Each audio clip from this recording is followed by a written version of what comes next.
So it's 687. Whoops.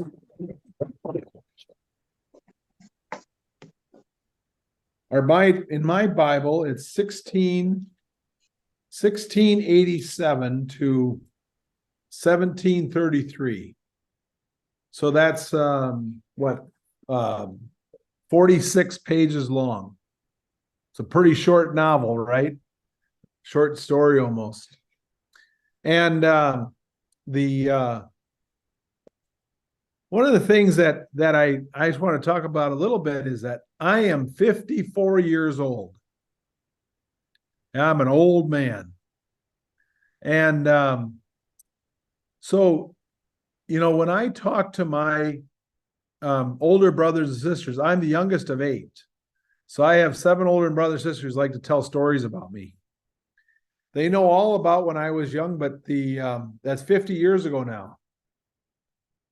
Well, just to kind of put in context, the Gospel of Luke was written about 83 AD.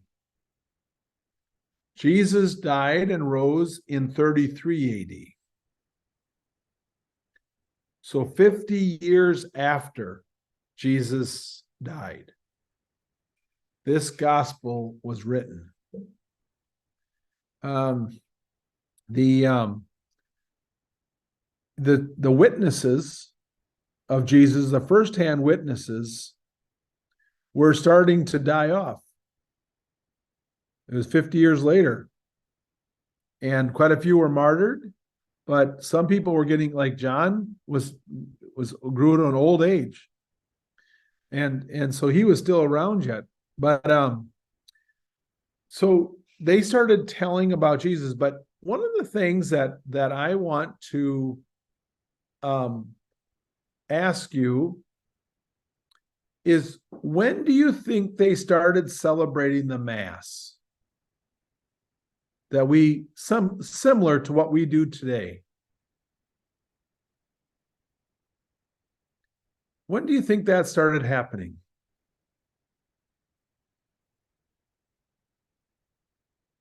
Any ideas? And just take a guess.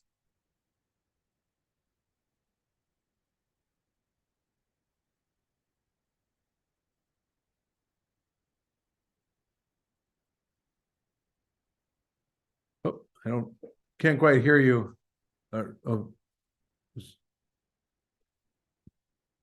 Laura, I think your audio's off. Everybody's audio is off, actually, for me. I was trying to ask Evelyn what she thought, just to take a guess at it. Gotcha. So what would you get? When do you think Mass started? I don't know. I was going to say something like years after the gospel was even written. So after 83 AD. Yeah. So maybe that's the question. Do you think it's before or after 83 AD? So you're saying... I'm saying after, yeah. Anybody else? Before or after? Kaylee wants me to say before. She can't talk, apparently. Okay. So before. Mm-hmm. Okay. Well, let's say that before is a really good answer. It's the right answer, actually. So one of the things that happens tonight is Jesse is going to reflect upon the First Thessalonians passage from Sunday. And that is the first letter written in the gospel, in the whole New Testament. It was written around 47 AD, like 14 years after Jesus' death. But St. Paul talks about in 1 Corinthians already, and this is early, like in the 50s, that he says, I pass on to you what I received. And we do this in remembrance of him, that he put the he blessed the wine, blessed the bread. He consecrated the wine, becomes his body and blood. They did that from the very beginning. So the entire New Testament all flows out of a prayer similar to what we have at Mass. Now, their structure was different at the very beginning. It had more Jewish impact to it. But this is the critical piece here. One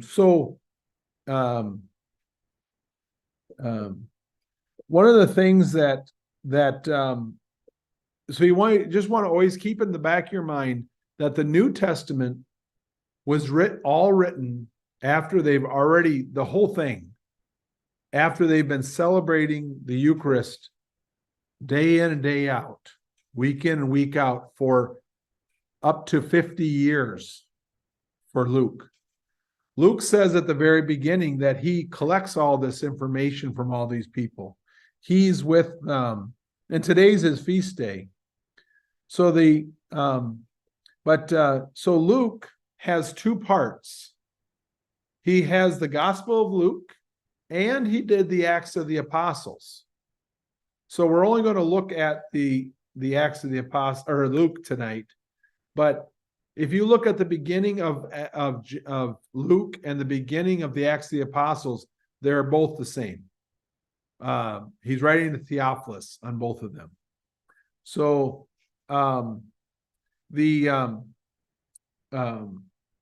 so let's now turn to Luke chapter 2, verses 1 to 14, one of your markings. This is a critical one if you want any Christmas presents for at all, right? Now it happened. Everybody find your Bible and get that page.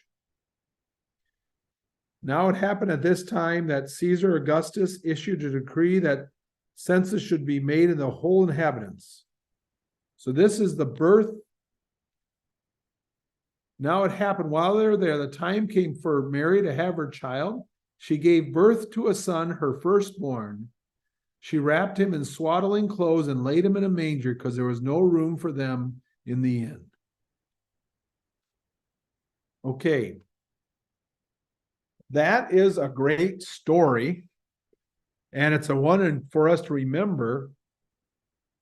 But the content of it is, think about how vulnerable Jesus is. He's a baby in a manger. He's wrapped up, he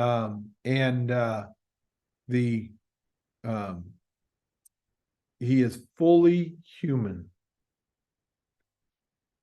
So the church has pondered this reality, Jesus being born as a baby who's completely vulnerable in this world, and talks about the full humanity that Jesus experienced everything we experience except for sin. So I think it's just really important for us to kind of remember that, to encounter Jesus in this, is that there is nothing that he has not encountered except for sin. So then the second passage is the opposite end. Let's go to chapter 9 of Luke, verse 28.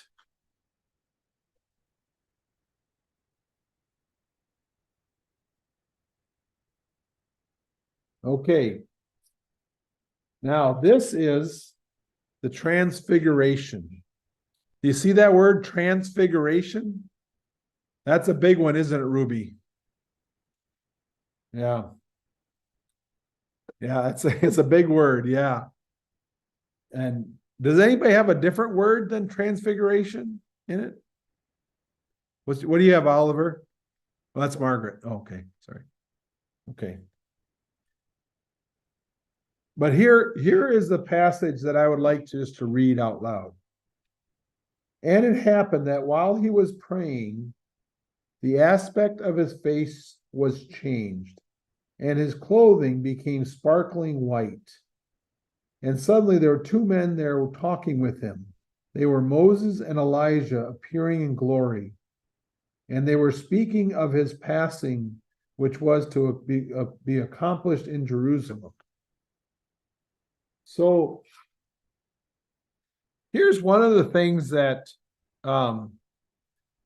we want to start thinking about Jesus as the Son of God. Parents, think about this for a moment. When you're teaching your kids how to, the great one I ever saw was a mom teaching their kids how to cut up vegetables. And they were taking forever. And I was there in the kitchen and it was just taking too long, right? And I had the temptation to step in and just say, let me help you with that. And my friends could tell that I wanted to step in, and they gave me the look to stay away. That it doesn't matter how fast the vegetables get cut up. It's the fact that the kids are doing it, and you support them in that. And so parents naturally contain themselves to be for you. Jesus came to the earth, born as a baby, became a man, and at this moment in the transfiguration, his divinity shone out. He was with Moses and Elijah, these two figures that went long before him. He was divine. He was the Son of God. So we have that prayer, Son of Mary, Son of God. And the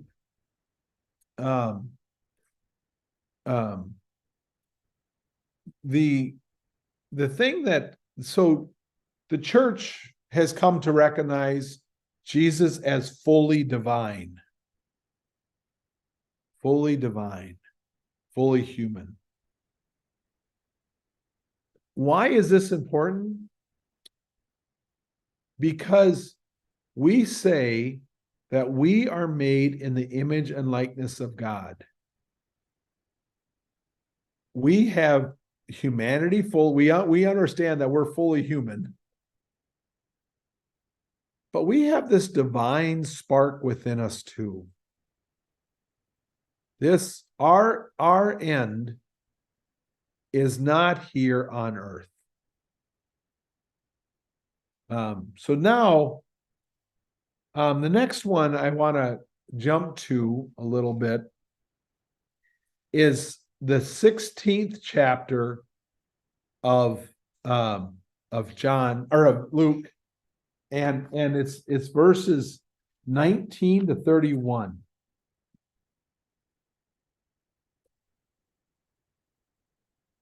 Go ahead and find that one. Everybody put your hand up when you found it. Okay, there we go.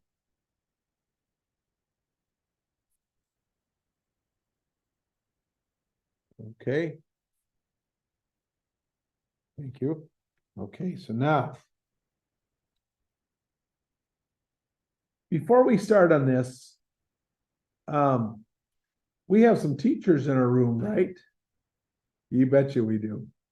And I would like you to think about Jesus as a teacher and think about how he crafted this parable to help hopefully help these Pharisees who were full of themselves recognize the importance of what he's revealing to them.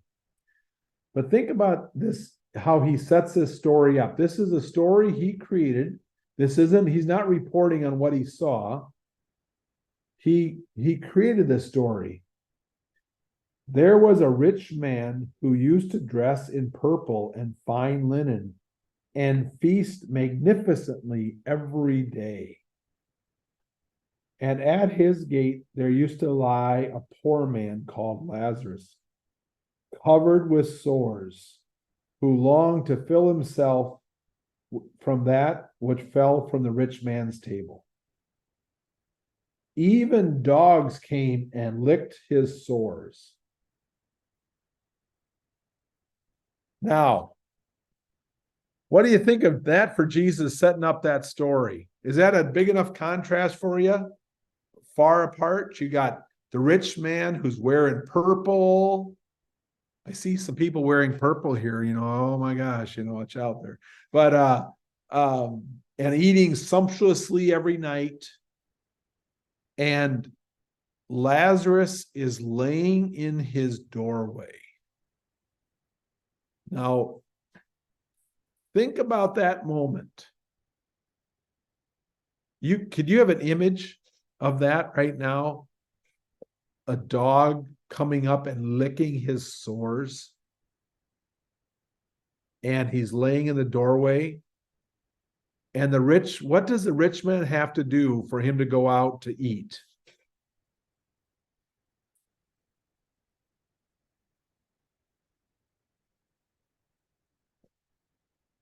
He's going to go out and eat. What does he have to do to go to his fancy restaurant? Ruby?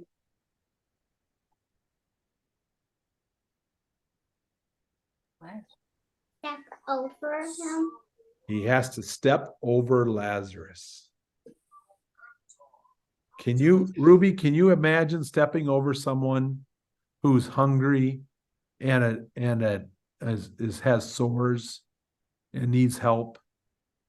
Mm-hmm. Would you just step over them? No, you wouldn't, right? Think about how Jesus sets that story up. It's the most shocking reality on one end of someone. How could someone not care about their neighbor that fully? And then he sets it up on the other end as being, this is the most sympathetic person. How would you not stop and help him? Even Ruby knows that much. That you have to stop. So, but now it happened. The poor man died and was carried away by the angels to Abraham's embrace. Here's quite a line. The rich man also died and he was buried. Ooh. Okay, there's a flip going on here. In his torment, he looked up and saw Abraham a long way off with Lazarus in his embrace.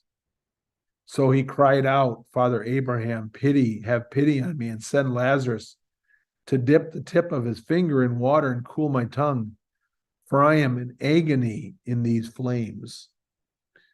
So this is one of the places where we start to, Jesus is setting this up to be scary. This is Hell. Ooh, yuck. He's trying to shock people into acting better. And Abraham said, my son, remember during your lifetime, you had the fill of your good things, just as Lazarus had his fill of bad. Now he is being comforted while you are in agony. But there's a great gulf between us, and we can't, and it's fixed. It prevents those crossing over. That's the idea of where there's separation in so much. So he said, Father, I beg you then to send Lazarus to my father's house, since I have 5 brothers. And I'm going to skip a little bit here. And it says, then Abraham said to him, if they will not listen to either Moses or to the prophets, they will not be convinced, even if someone should rise from the dead. Okay, so again, you got to remember, this was written after Jesus rose from the dead. And there is so much revealed here by Jesus that our humanity and our salvation does matter how we treat our neighbor. To love God and love neighbor was not only just something he said, but he gives an example here. And but the other part that's very important in this passage, and this is part of the reason why we have at Mass, we always have an Old Testament reading most of the time. It says in here that they could have listened to Moses and the prophets. Moses and the prophets that language represents the Old Testament. That's why we listen, that there is salvation in the Old Testament too. That's why those passages are important as well for us. It's not just a background for the New Testament, but it's actually, it's a way of, or for hope too. So then, now I'm going to jump here to the last section.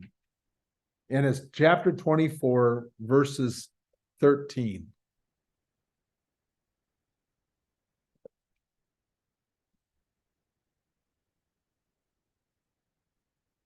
Now that same day, everybody find that? Sorry about that, not to jump ahead too fast there. Two of them were on their way to a village called Emmaus, 7 miles from Jerusalem. Okay, so that's verse 13. And they were talking about all that had happened. And then so Jesus now rose from the dead. And it happened while they were talking together and discussing it, Jesus himself came up and walked by their side, but their eyes were prevented from recognizing him. You know, where 2 or 3 are gathered in Jesus' name, he is in their midst. This proves this right here. So when you're at home and there's 2 or 3 or 4 or 5 or 6 gathered together in his name, when you pray an Our Father together, when you pray any prayer together, you're gathering in Jesus, and he is going to be there in your midst. It's part of the reason why prayer together is so important. But we have this, and then think about, here is the witness that he said to them, even though they didn't recognize him, what are all these things that you are discussing as you walk along? They stopped being, their faces downcast. That's what my translation is, downcast. Anybody else have anything different? It's in the end of verse 17 for me.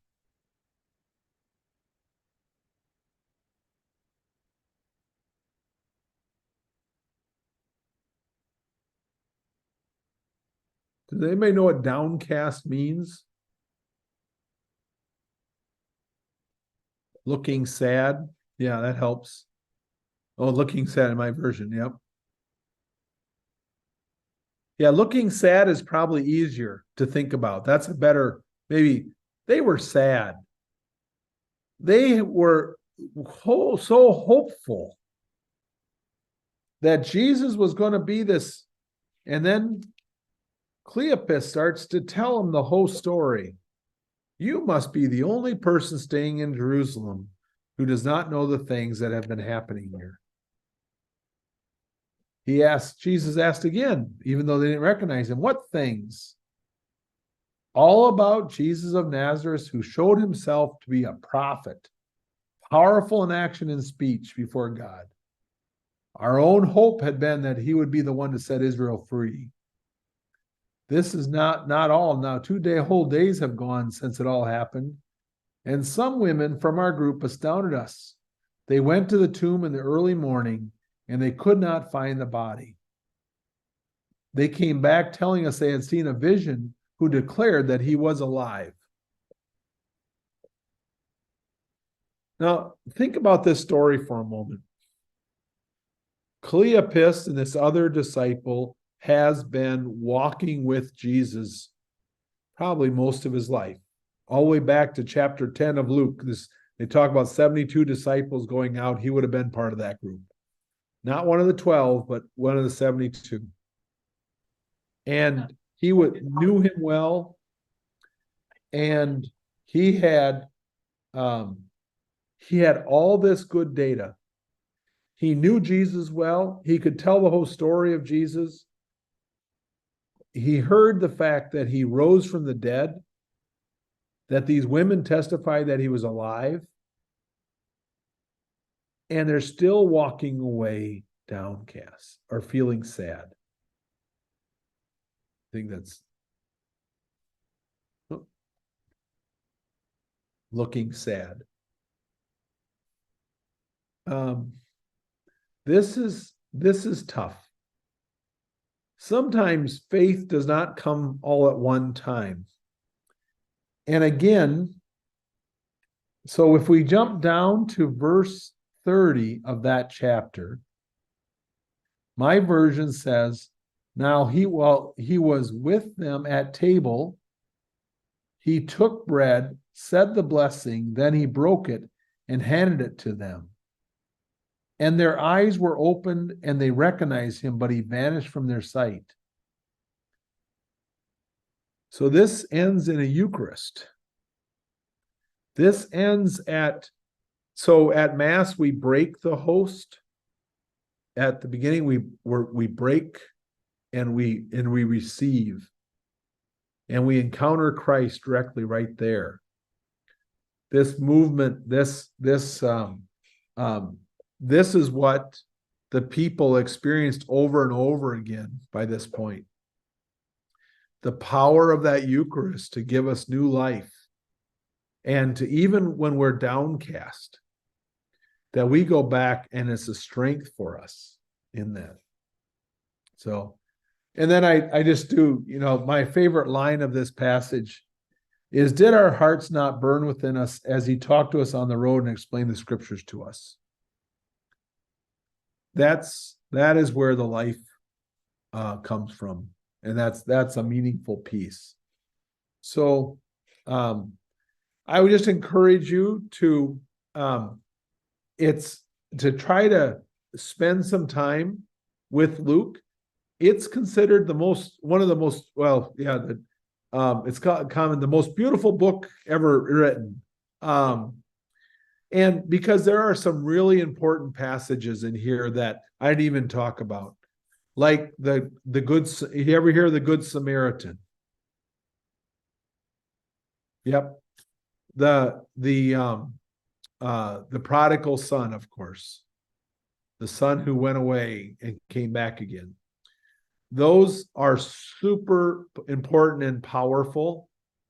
But I think what I'd like you to just end with here a little bit is just a couple pieces. Jesus shows us his full humanity and full divinity. You're made in the image and likeness of Jesus. You are called to be holy. I think to know, so one of the things about the reason we have, even though Luke is 50 years after Jesus died, the reason we have confidence in it as being accurate to who Jesus is because there's witnesses. And like if I've used this before, if I told you, boy, that Jessie Rowan, she sure is mean and she complains about me all the time, she talks goofy about me, you would say that's not true. That's not what Jessie does. And you would know then that I didn't know her or I was lying intentionally. But if I told you consistent stories about who she is, you would accept them. Well, there's more than 4 gospels. Other people attempted to write gospels, but these 4 were treated as trusted and accurate to who Jesus was. I think I would just encourage you to look at some of those parables again that Jesus crafted as teaching moments and think about the amount of work he did. All that time walking he did a lot of walking. You can tell that he was working on these stories, trying to tell them in a way that would change hearts. And we think about that, even Ruby tonight said, she could never step over someone in need. That just wouldn't be part of her nature. Jesus showed us a person who was totally self-centered, who could step over someone to go out to their fancy restaurants. That's just not who we are. So I think, but I would encourage you to just think about, especially I suppose the teachers in our room, and you're all teachers, being parents as well. But how much work Jesus did on these parables to shape them in a way that would give us new insight, and also to teach us then about heaven and hell and selfishness and goodness and the care and all those things. So any questions or anything that you want to raise about Luke?